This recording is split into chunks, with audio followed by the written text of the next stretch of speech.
Le Real Madrid entre dans une nouvelle ère. Modric s'en va, Xavi Alonso arrive, et tout va changer. Dans cette vidéo, on va parler de la priorité de Xavi Alonso pour remplacer Luka Modric. Le dossier chaud Vitinha et la réaction du PSG. Le transfert imminent d'Álvaro Carrà au Real Madrid. Les chances de Ballon d'Or pour Mbappé. Et le message de Rodrigo qui relance les rumeurs de départ. Mais avant de continuer la vidéo, abonne-toi tout de suite et reste jusqu'à la fin. Allez, c'est parti. On commence avec la page qui se tourne au Real Madrid, Modric s'en va, et Xavi Alonso prend le relais. Luka Modric a fait ses adieux au Santiago Bernabéu ce week-end, tournant la page sur 13 années de fidélité, de magie et de trophées avec la Casablanca. À 39 ans, le milieu de terrain croate quitte le club en légende, avec 28 titres au compteur et plus de 590 matchs disputés. Mais comme il a si bien dit lors de son discours d'adieu, ne pleurez pas parce que c'est fini, souriez parce que c'est arrivé. Difficile tout de même d'imaginer le Real sans Modric, tant il a été central dans les plus grands succès du club ces dernières années. Pourtant, la vie continue, et le Real n'a pas tardé à se tourner vers l'avenir. Et c'est un visage bien connu qui est désormais chargé de le construire. Xavi Alonso, officialisé comme nouvel entraîneur pour les 3 prochaines saisons jusqu'en juin 2028. Et d'après le quotidien TAS, le Basque a déjà une idée claire en tête pour pallier le départ de Modric, s'appuyer sur Arda Güler. Le jeune talent turc, recruté en 2023, est vu comme le successeur naturel du Croate. Le club croit en lui, Xavi Alonso aussi, lui qui avait d'ailleurs déjà tenté de l'attirer à Leverkusen. Souvent utilisé dans un rôle offensif, Güler devrait désormais reculer d'un cran pour incarner un profil plus créatif au cœur du jeu. Un changement qu'Ancelotti avait d'ailleurs commencé à expérimenter cette saison. Malgré les rumeurs autour de noms comme Florian Wirtz ou Enzo Fernandez, la direction madrilène ne se précipite pas et compte bien miser sur ce qu'il a déjà en main. Arda Güler n'a joué qu'un peu plus de 1600 minutes depuis son arrivée, mais on le sent prêt à passer un cap. Il a le talent, la vision et surtout, le temps devant lui. En clair, le Real Madrid et Xavi Alonso sont convaincus qu'Arda Güler a le talent nécessaire pour prendre le relais du Croate au milieu de terrain. Avec plus de temps de jeu et la confiance du nouveau coach, le petit crack de 20 ans aura, et ce dès le mondial des clubs, toutes les cartes en main pour enfin s'imposer au cœur du jeu méringué. Mais le Real ne compte pas s'arrêter là. Un autre dossier chaud est en cours. Vitinha, la pépite du PSG. Arrivé à l'été 2022 en provenance du FC Porto pour 41,5 millions d'euros, Vitinha est devenu en 2 saisons l'un des tauliers du milieu parisien. Travailleur, élégant, décisif, le Portugais a su conquérir à la fois les supporters, son entraîneur Luis Enrique et les observateurs. À seulement 25 ans, son influence sur le jeu du PSG est immense. Et forcément, ses performances ne passent pas inaperçues sur la scène européenne. Le Real Madrid, toujours à la recherche de nouveaux talents pour renforcer son entrejeu, a coché son nom. Le club méringué surveille de près l'évolution de Vitinha, mais la direction parisienne est ferme. Pas question de discuter sous la barre des 100 millions d'euros. Estimé à 60 M € sur le site Transfermarkt, l'ancien joueur de Porto est jugé inestimable par Luis Enrique, qui considère Vitinha comme un élément incontournable de son projet. La récente montée en puissance du joueur, ponctuée par des prestations XXL en Ligue des Champions, n'a fait que renforcer sa valeur sur le marché. À Paris, on est désormais convaincu de tenir un milieu du calibre des meilleurs du monde. Vitinha représente l'un des plus gros succès du duo Luis Campos-Luis Enrique. Formé au Portugal, affiné au PSG, le joueur est aujourd'hui une référence à son poste. Le Real Madrid peut bien rêver, mais Paris ne compte pas céder. À moins d'une offre absolument folle, supérieure à 100 M €, le Portugais ne bougera pas cet été. Et en parlant de Paris, un autre joueur fait parler de lui à Madrid, Kylian Mbappé. Peut-il gagner le Ballon d'Or? Attention, une condition est posée.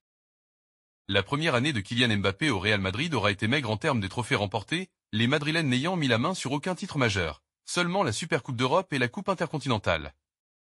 En termes de statistiques et de présence dans les grands matchs, la saison du Français a en revanche été une réussite. Kylian a marqué dans toute le finale qu'il a disputé sous ses nouvelles couleurs, a répondu présent face à City avec un triplé lors du quart de finale retour, et a donné tout ce qu'il a pu dans le dernier Classico, là aussi inscrivant 3 buts malgré la défaite des siens. Il a terminé la saison en remportant le Soulier d'Or, distinction qui revient au meilleur buteur européen, devant Mohamed Salah et Victor Gyökeres. Autant de raisons qui font que, selon Josep Pedrerol, le natif de Bondy a de quoi prétendre au Ballon d'Or 2025. Dans son introduction de l'émission El Chiringuito de ce dimanche, le journaliste Josep Pedrerol n'a en effet pas exclu que le joueur du Real Madrid puisse succéder à Rodri et remporte le prestigieux trophée individuel. Pour cela, il a posé une condition, que le Real remporte le mondial des clubs qui aura lieu cet été. Mbappé, soulier d'or dans une mauvaise saison pour le Real Madrid.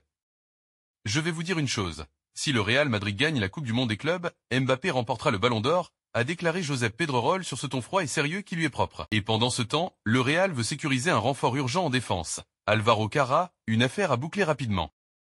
D'après les informations de Marca, face à la blessure de Ferland Mendy et aux performances en demi-teinte de Fran Garcia, le club madrilène veut récupérer rapidement son latéral gauche avant la Coupe du Monde des clubs. Cette urgence complique toutefois les négociations avec Benfica. En effet, le Real Madrid cherche à recruter Álvaro Carra à un prix inférieur à sa clause libératoire, fixée à 50 millions d'euros. Le processus est donc complexe et demande du temps. Si l'accord avec le joueur semble total, Carra garde un profond respect pour Benfica.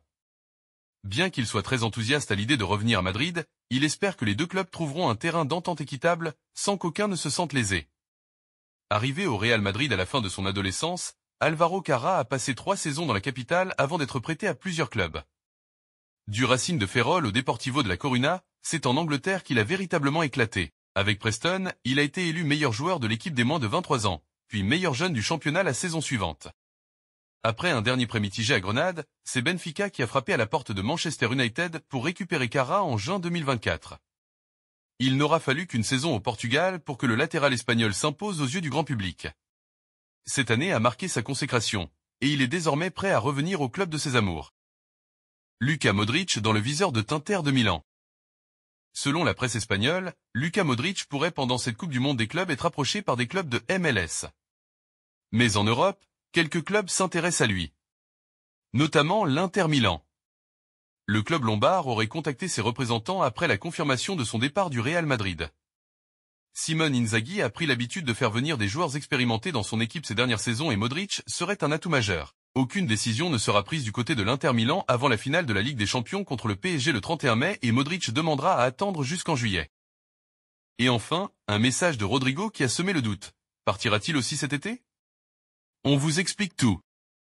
Au terme d'une saison compliquée, une demi-dizaine de joueurs sont annoncés sur le départ. Alors que les rumeurs circulent sur un intérêt d'Arsenal pour Rodrigo, le Brésilien fait une sortie qui réveille la curiosité des observateurs. L'ailier de 24 ans a posté des photos de lui et de son entraîneur Carlo Ancelotti sur Instagram avec un message rempli d'émotion. Tu n'es pas qu'un entraîneur. Tu es un mentor et un ami. Ensemble nous avons gagné en Espagne, en Europe et dans le monde. Nos chemins se séparent et chacun va de son côté. Une sortie qui incite à croire que le Brésilien a choisi une voie. Celle du départ. Pour le moment, les discussions sont en cours entre Arsenal et Rodrigo comme l'indique London News. On en saura plus dans les prochains jours. Voilà les dernières infos brûlantes autour du Real Madrid. Une chose est sûre, l'été sera mouvementé à la Casablanca. Dis-moi en commentaire ce que tu penses du départ de Modric, du choix de Xavi Alonso, ou encore de la rumeur Vitinha et l'arrivée de Carra. Et surtout, abonne-toi, active la cloche, et mets un gros aimé si tu veux continuer à suivre chaque mètre du mercato madrilène. À très vite pour une nouvelle vidéo.